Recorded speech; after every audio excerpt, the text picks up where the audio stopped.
Social engineering attacks are incredibly difficult to identify because they don't show up on our radar. It's difficult to identify them. There's no alarm that goes off when somebody calls and asks for somebody else's password. It's hard to know when somebody wearing a cleaning uniform walks in the door of our building along with the rest of the cleaning staff. It's difficult to pick those out.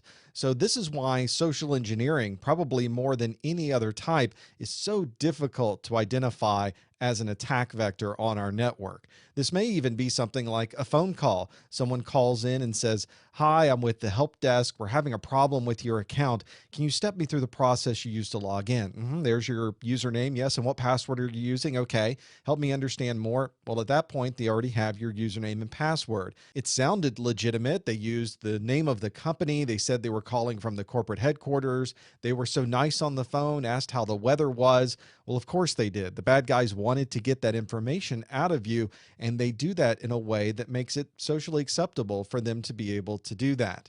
If you are inside of your building, you want to look for people that are unattended. They don't have visitor badges on them. There's a separate process that most people have when a visitor walks into the building. You get a picture made, you're assigned a visitor badge, you're required to have someone walk with you all the time.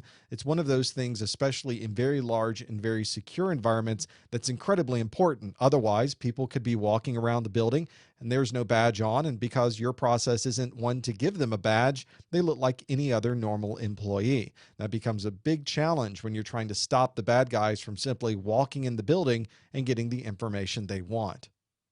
It's so common to hear the social engineering that's done to be able to physically get into a building. It's so easy to buy uniforms. You can get a uniform that looks just like your telco provider. There's people from your telco who are walking in and out all the time. If there's construction going on in your building, you could dress up like another one of the construction workers and walk into the door that they normally would use. Or you might be dressed just like somebody who works in the building and you simply go out to the smoking section, you're having a smoke, you wait for someone else to walk back in after their smoke, and you follow them right in the door. That's one of the challenges we have with training our users is to look for those types of problems so that people aren't simply wandering into the building who shouldn't be there. You also have a challenge that a lot of your private information could be easily given to a third party from the people within your company. And sometimes people within the organization have ways to get around security that's already there. Somebody calls up on the phone and says, "I need that important spreadsheet that Bob left on his computer, but Bob's on vacation." Of course, we know that Bob's on vacation. We've done our research. We're the bad guy. So now people within the company, "Oh, well, I happen to know Bob's password. He left it here while he was gone. Let me just get that spreadsheet. I'll email it out to you." That's one of the things that can be incredibly frustrating is making sure that people don't go around the existing security controls that we've spent so much time to put in place.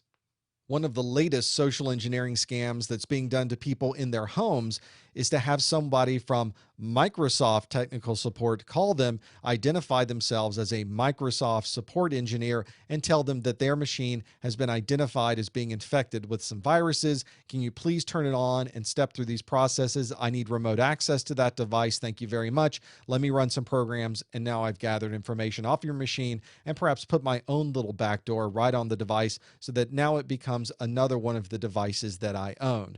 That type of social engineering doesn't even have to come into your building. All they're doing is preying on your inability to understand what's going on and to react to those things. And of course, they sound very nice and very jovial. They try to get you comfortable so that then they can take advantage of you.